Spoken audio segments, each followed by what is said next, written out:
Potkraj 1967. u Cape Townu, Južnoafričkoj republici, transplantirano je prvo ljudsko srce koje je kucalo 18 dana. Revolucija u medicinskoj znanosti snažno je odjeknula. 3,5 godine poslije, 29. travnja 1971. na drugom kraju svijeta dogodila se još jedna, u svjetskim razmjerima mala, ali za nas vrlo važna revolucija.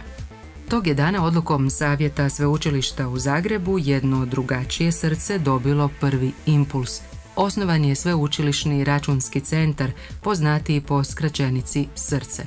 Za osnivanje i izgradnju zauzeli su se tadašnji rektor Zagrebačkog sveučilišta Ivan Supek i oba prorektora, Hrvoje Požar i Nikša Alegreti.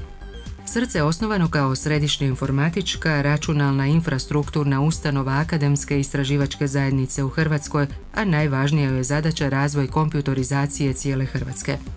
Ideja o osnivanju Sveučilišnog računskog centra sazrijevala je nekoliko godina.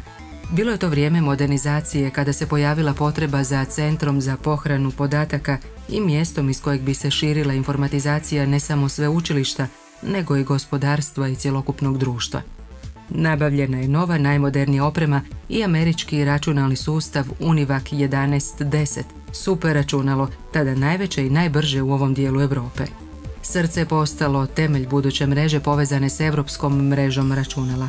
Međunarodna suradnja i projekti od samih su početaka bili dio rada ovog centra. Potkraj 70-ih Srce počinje razvijati softverska rješenja za velika svjetska sportska natjecanja, od mediteranskih igara u Splitu, olimpijskih igara u Sarajevu i Kalgariju, gimnastičkog dijela olimpijskih igara u Los Angelesu do Zagrebačke univerzijade i drugih. Među najvažnijim je pothvatima Srca dovođenje interneta u Hrvatsku.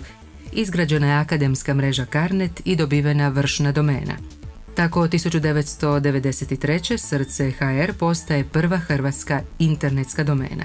To srce, nastalo u proljeću hrvatskog proljeća, i dalje kuca i daje ritam našem modernom načinu života.